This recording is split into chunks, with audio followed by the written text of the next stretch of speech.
Russia is expanding its military infrastructure along the Finland border. Reports are emerging that Russia is deploying troops along the Finland border. Satellite images are confirming the Russian military buildup here. In this video, we'll discuss this Russian strategic move. What is Russia's long-term planning behind constructing military bases along the Finland border? Increasing the troop deployment here. Let us understand Russia's broader strategy behind all these moves. Finland joined NATO in the year 2023. NATO kept expanding eastward and had already reached the doorsteps of Russia. Baltic states, Estonia, Latvia and Lithuania already became NATO members, and by integrating Finland in 2023, NATO extended its presence along the Russian border. Russia shares a long 1340 km long border with Finland. Now NATO forces will be present along this border. Earlier, Finland was a neutral state.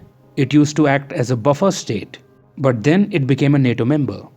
For a long time, Finland pursued the policy of neutrality and consciously avoided military alignment with anyone. Despite having close ties with the West, Finland avoided becoming a NATO member for a long time. Even when the Cold War was at its peak, Finland did not join NATO. But everything changed when Russia invaded Ukraine in February 2022. This incident completely changed the security dynamics of the region. Nordic states like Finland and Sweden were alarmed. They feared that Russia would try to extend its borders, so they decided to shun their policy of neutrality. Finland joined NATO in 2023 and Sweden followed suit in 2024. These countries started raising their military budgets, acquiring new weapons, conducting joint exercises with NATO. Seeing their neutrality policy change, Russia also decided to modify its security posture. The enlargement of NATO presence at its doorsteps was a security threat for Russia. Now NATO was free to install missile defense systems at Russia's borders. This was a national security threat for Russia. Russia has already said that NATO's eastward expansion was the reason behind starting of the Ukraine war. So Finland joining NATO acted as the primary trigger for Russia. Now it was important for Russia to focus on military buildup near the border with Finland. At least moderate military buildup, because at this time Russia cannot afford a heavy military buildup as it is occupied in war with Ukraine. So Russia went for a phased military buildup. This was the defensive measure that Russia took. Now European countries are looking at it as a provocative step. Russia and Europe view each other as a security threat. Both of them take defensive measures to protect themselves, but both sides view each other's defensive steps as provocative measures. European countries join NATO due to Russia's threat, and Russia views the enlargement of NATO as a security threat. All of this is a reason behind the fortification along the border, the military buildup along the border. Given Russia's history of expansionism, Europe views Russia with suspicion. This suspicion has only grown after Russia invaded Ukraine. There are fears in Europe about Putin's revisionist agenda. According to them, Putin wants to revive the Soviet Empire, undo the humiliation of the 1991 collapse of the Soviet Union. So whatever measures Russia takes, it is viewed as a part of Putin's larger design by Europe. It is highly unlikely that Putin would want to engage in a direct war with NATO countries, because the defense budget of the NATO countries is about 10 times that of Russia, and the combined GDP of NATO countries is around 24 times that of Russia's economy. And both sides have nuclear weapons. So Putin would not want to engage with NATO countries directly. But yes, he would continue taking defensive measures for Russia's security, which is bound to generate fears in Europe. Especially Finland and the Baltic states will be the most alarmed as they share their border with Russia. Baltic states, Estonia, Latvia and Lithuania were the former Soviet states. Later they joined NATO. So in a way, NATO integrated former Soviet aligned states and tried to encircle Russia. NATO's justification for this step is that it is important to deter Russia's aggression. It is important for Europe's security. NATO has deployed troops in Central and Eastern Europe to counter Russia's influence.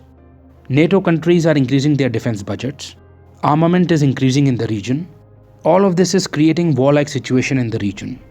The geopolitical environment is quite uncertain. Russia is aware that it is important to be prepared at all times in order to defend the territory. Sustained military presence along the border is absolutely necessary. Russia is not looking for escalation, but these measures are necessary to defend the country. It is essential to fill the defensive gaps. Talking about Russia's broader strategy, after the Ukraine war ends, Russia will channelize all its focus towards defending the strategic areas like the Arctic Circle. Due to the strategic importance of the Arctic region, it will emerge as a future flashpoint. It is going to be a highly contested region. There are vast reserves of oil, natural gas, and minerals in the Arctic region. Vast untapped reserves of rare earth elements are present here. As global energy demand is rising and Arctic ice is melting due to the warming of the planet, Arctic region's resources will become more and more accessible. The rate of warming of the Arctic region is 4 times the global average.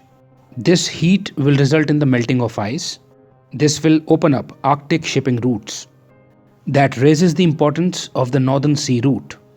As we can see on the map, the Northern Sea route will lead to a significant reduction in travel time, will hugely cut shipping costs, and would reduce reliance on choke points like the Suez Canal and the Malacca Strait.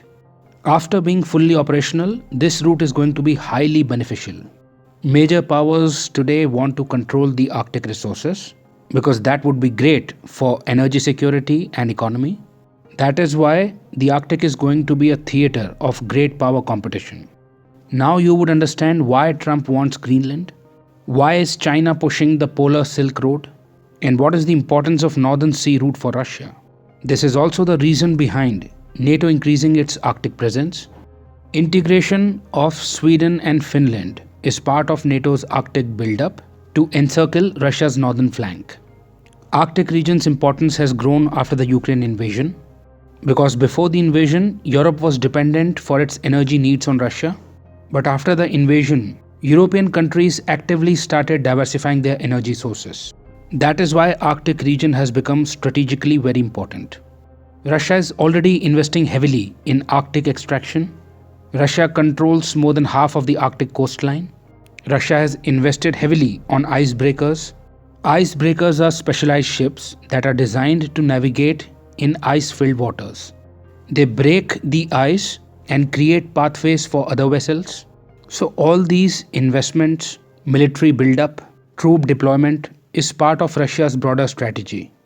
Securing its border with Finland, constructing military bases there, is part of Russia's this larger game.